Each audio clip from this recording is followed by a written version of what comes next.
Teringat awal tahun 2020, pejabat Indonesia bercandain COVID. Ada yang mengatakan corona tidak mungkin masuk ke Indonesia, mereka akan mati karena panasnya cuaca. Ada pejabat yang mengatakan mereka nggak mungkin masuk ke Indonesia karena orang Indonesia kebal, karena makan nasi kucing. Ada pejabat yang mengatakan lagi, masuknya susah, izinnya rumit, jadi mereka tidak mungkin bisa masuk. Sampai terakhir di gedung DPR tertulis, di spanduk, COVID dilarang masuk. Lu kata COVID bisa baca apa? Intinya melecehkan dan menganggap sepele di awal, mengakibatkan apa yang terjadi saat ini, ambiar kesehatan dan ekonomi negara level bawah dan level tengah, kecuali yang dapat anggaran dan oligarki masih menganggap benar kelolaan negaranya. Yo monggo kowe sing jabat sakarep mula. Sekarang varian kedua Delta merajalela, menjadi gelombang kedua mengganas.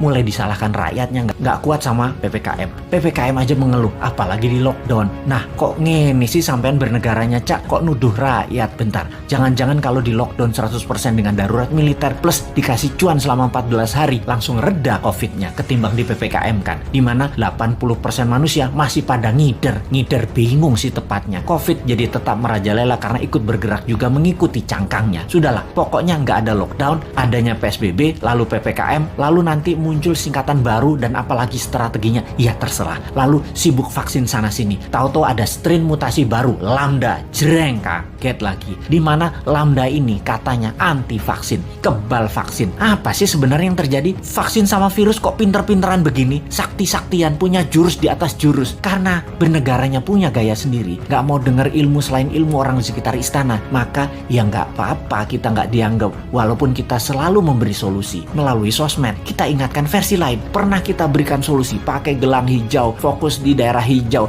dan pakai darurat militer, nggak digubris. Memang sih sudah pasti ide kita dilepeh, yowis rapopo. Kalau buat simulasi alternatif lain ada nggak? Pemerintah buat nggak? Skenario A, B, C, D, dan lain sebagainya. Sungguh loh, ini semua harusnya banyak alternatif yang kita buat solusi dengan banyak skenario. Ada skenario perang dunia, invisible war, skenario pandemi untuk tujuan politik, atau ini pandemi biasa. Oh lupa, selama hampir 2 tahun ini masih kekeh COVID itu pandemi biasa, bukan ada skenario konspirasi dan bisa selesai pakai vaksin. Dan pendapat ini dipegang kokoh, ngotot banget, COVID pandemi biasa dan selesai dengan vaksin. Itu keputusan maha benar. Kalau kita New Mind punya banyak alternatif berpikir dan skenario bertindak, beda dengan Old Mind. Kalau ini adalah perang dunia, kita harus segera memutuskan ambil posisi dengan siapa kita berteman, dengan Nazi atau dengan sekutu. Kalau ala perang dunia kedua, kalau ini pandemi, biological war sama globalis, maka kita juga harus lobby internasional dengan big pharmacy. Kalau ini pandemi dengan tujuan politik, kita pepet lawannya musuh kita.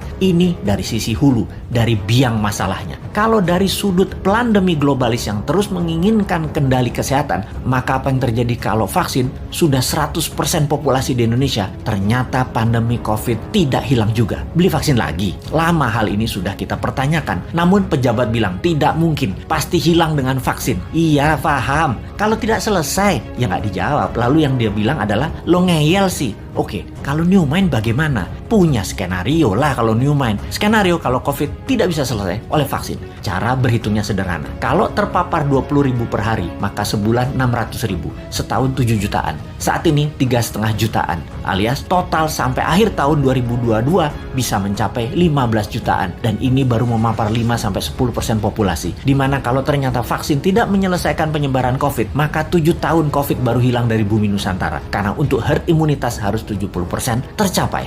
New Mind agar tidak bertele-tele solusi kesehatannya, ditambah memfokuskan solusi COVID adalah pakai imunoterapi, imunomodulator, stem cell, dendritic cell, multivitamin booster, dan sejenisnya selain vaksin yang ada. Pakai printing money modalnya supaya stok siap di akhir tahun 2021 ini. Kita tambah skenario, apa yang terjadi kalau setiap 3 bulan varian baru dimunculkan. Lambda yang terbaru misalnya, ini sudah diluncurkan dan sudah terdeteksi di 26 negara, sudah terpapar. Malaysia tuh masih 0 kasus, tapi sudah panik sejak bulan lalu dan mulai membuat persiapan macam-macam dilakukan. Karena yang Lambda ini kebal terhadap vaksin. Imunitas tubuh manusia yang bisa menyelamatkan diri sendiri dikasih booster. Kalau pejabat sekarang tahu tahu nggak ya tentang lambda, theta, upsilon yang bakal muncul? Atau tahu apa enggak juga kita nggak tahu. Punya rencana apa menanganinya juga kita nggak tahu. Atau atau nggak percaya bakal ada lambda, bakal ada upsilon, bakal ada theta seperti awal tahun 2020 kemarin.